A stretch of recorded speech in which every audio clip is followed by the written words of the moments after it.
Radhe Radhe guys, स्वागत है आप सबका मेरे यूट्यूब चैनल जिसका नाम है श्री जी। आज का जो हमारा टॉपिक है वो है चरित्र है शरीर स्थान अतुल गोत्रेयम शारीरम। ठीक है, अतुल गोत्रीय शारीरम में है, इसमें है। अब इसके बाद अतुल गोत्रीय शारीरम की व्याख्या की जाएगी। जैसा कि भगवान आत्रेय ने कहा है, शुद्धातुष पुरुष कर्मबंध से युक्त होकर बार बार जन्म लेता है। उस बार बार उत्पत्ति होने के जो कारण है उसको बताने के लिए यह अध्याय कहा गया है। अब इस अध्याय के प्रथम शब्द अतुल गोत्र के आधार पर इसका नाम अतुल गोत्रीय अध्याय शारीर रखा गया है। अतुल गोत्र का तात्पर्य है कि पुरुष का विवाह एक गोत्र में ना हो। रजिस्त्रम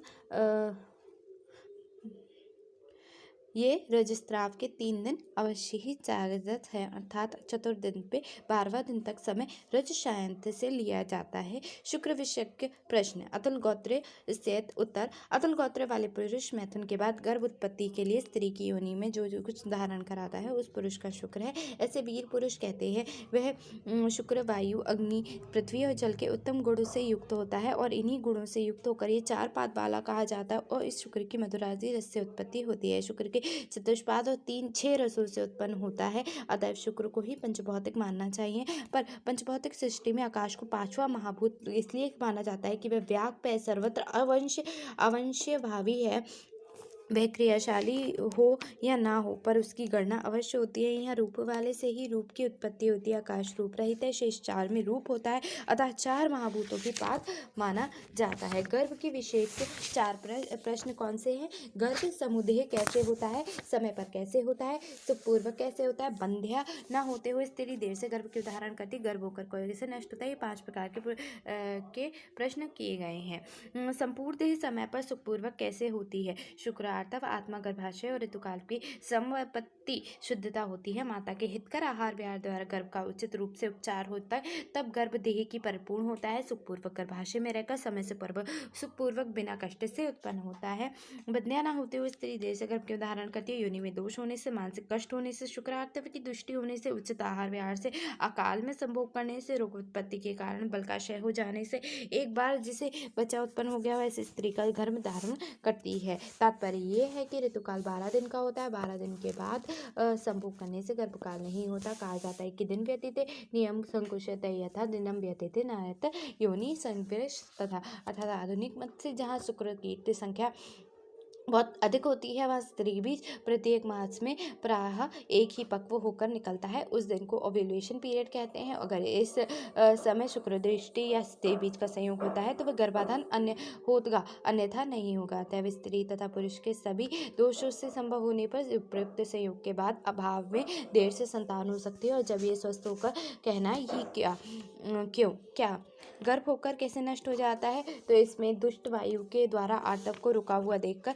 कभी कभी अल्पज्ञ लोग स्त्री को गर्भ रह जाता है ऐसा निश्चय कर लेते हैं, क्योंकि यह वह रुकी हुई रक्त गर्भ में बढ़कर गर्भ का लक्षण उत्पन्न करता है। बाद में अग्निताप, सूर्यताप, श्रमजन, थकावट, शोक और रोग से अथवा उष्ण अनुपानों के सेवन से गिरते हुए रक्त को देखकर कुछ मूर्ख मनुष्य जो निश्चित करते हैं कि उनका गर्भ समय बैठे हैं वे कहते हैं कि गर्भ को भूत प्रेत ने हर लिया। ये कहना क्या ठीक नहीं है, क्योंकि ओज भक्षण करने वाली भूत समुदाय के अर्थात रचनी चरणगण के आहार के लिए शरीर कभी भी इष्ट नहीं हो सकता है, क्योंकि यदि वे भूत प्रेतगण शरीर में हरण कर लेते हैं तो क्या समय पाकर अर्थात गर्भ का हरण करने के बाद माता का ओज न हरण कर लेते, अर्थात अवश्य हरण कर लेते। इसलिए ये कहना गलत है कि भूतोन्माद हुआ है। कन्या या पुत्र उत्पत्ति विशेष प्रश्न ये छोड़ दो। कन्या या पुत्र साथ अलग अलग ये भी छोड़ दो। यहाँ पे अब आएगा कि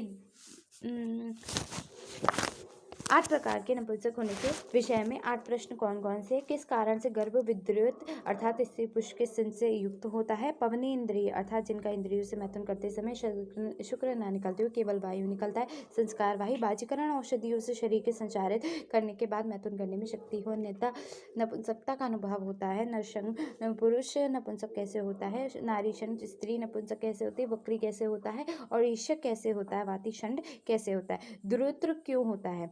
उत्तर है आर्तव व शुक्र के समान भाग होने से और आर्तव व शुक्र के वातादि दोषों का दुष्ट होने से स्त्री और पुरुष दोनों में केवल लक्षण युक्त नपुंसक की उत्पत्ति होती है। संस्कार वायु नर और नारी शंड क्यों होते हैं? तो गर्भाशय में दुष्ट वायु प्रकोपित वायु गर्भस्थ बालक के शरीर में शुक्राशय के द्वारा विकृत अर्थात विकृत रूप में दूषित कर देती है। इससे संस्कार वह बालक की उत्पत्ति होती है। मंद शक्ति अल्प शुक्र आर्तव वाले पुरुष स्त्री जो दुर्बल हो और उनमें हर्ष न हो अर्थात लिंग में उत्तान न हो, ऐसी स्त्री पुरुष मैथुन में प्रावर्त होते। स्त्री पुरुष दोनों ही विकृत होने से नरसंग और नारीक्षण उत्पन्न करते हैं। वक्री और ईर्ष्याद संतान कैसे होती है? मैथुन काल में माता की मैथुन में इच्छा न हो अथवा माता का शरीर सीधा न हो, मैथुन काल में टेढ़ा रहे या पिता के वीर्य में दुर्बलता हो तो बालक वक्री होता है। वातिक शंड क्यों होता है? गर्भाशय में दुष्ट वायु और अग्नि कुपित होकर गर्भाशयगत बालक का वृक्षण अंडकोश नष्ट कर देती है, उसे वातिशंड होता है। इस प्रकार कर्म के अनुसार गर्भों की 8 प्रकार की वृत्तियों को बताया गया। गर्भ धारण करने के विषय ये छोड़ दो।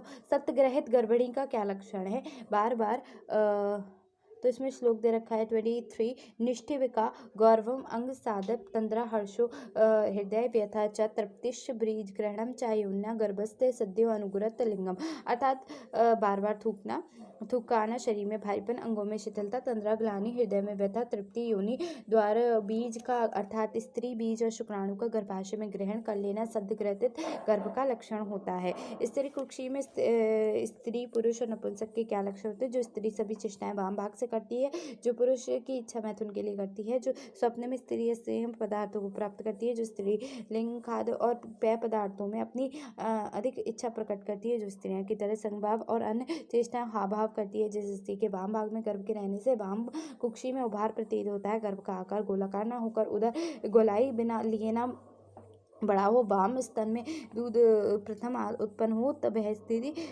निश्चित रूप से कन्या का प्रसव करती है। इससे भिन्न लक्षण उत्पन्न होते हैं। तो पुत्र का और दक्षिण भाग में चेष्टाओं करती है, मैथुन की इच्छा नहीं करती है, स्वप्न में पुरुष या पुल्लिंग वाचक खाद्य पदार्थों को देखती है, व्यक्त करती है, पुरुष की तरह स्वभाव करने वाली होती है, पुरुष की तरह चेष्टाएं करती है, दक्षिण भाग में गर्भ की स्थिति होती है, उधर गोलाकार प्रतीत होता है, दक्षिण स्तन में प्रचित दुग्ध उत्पन्न होता है, तो पुत्र का प्रसव करती है। इन दोनों लक्षणों से मिश्रित लक्षण होने पर नपुंसक का प्रसव करती है। नेक्स्ट है संतान के सदृश होने के कारण है गर्भ की उत्पत्ति के समय स्त्री का मन जिसके किसी प्राणी का अकरट होता है उसी प्राणी के सदृश संतान को स्त्री उत्पन्न करती है।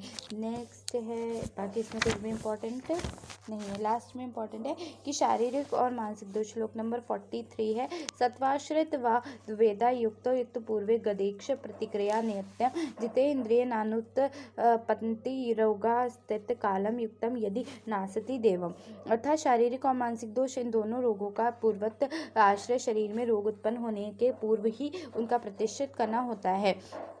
जितेंद्रियों को रोग नहीं होता तब तक कि रोगांत काल में देव दुष्ट नहीं होता। नेक्स्ट है 44 श्लोक देवम पुरा यत कृत मुच्यते तत् पौरुष यते कर्म दृश्यते प्रवृत्ति हेतु विमर्श सा दृष्टो निवर्तते सम सा एव जो कर्म पूर्व जन्म में या पूर्व काल में किया जाता है वह देव कहे जाते हैं। इस जन्म में या तत्काल जो कर्म किया जाता है वह पौरुष कहा जाता है और देव और पुरुष की विषमता रोग की प्रवृत्ति का कारण होते हैं। देव पुरुष की समता समयोग की निवृत्ति का कारण होती है। रोग उत्पत्ति के पूर्व की चिकित्सा हेमंत ऋतु में संचित दोष कफ को, वसंत ऋतु में चैत्र में, ग्रीष्म में संचित दोष वात को, भृत वर्षा श्रावण में, वर्षा ऋतु में संचित पित्त को, शरद अर्थात मार्ग शीर्ष में निकालते हुए पुरुष को ऋतुकालजन्य रोग समूह नहीं होते। नेक्स्ट है हितकर आहार और विहार का सेवन करने से, विचार पूर्वक काम करने से, काम क्रोध विषयों से आसक्त न होने से, दान देने से, सम अर्थात सभी प्राणियों पर समतुल्य दृष्टि रखने से, सत्य बोलने से, तत्पर रहना, सहनशील और आपत्त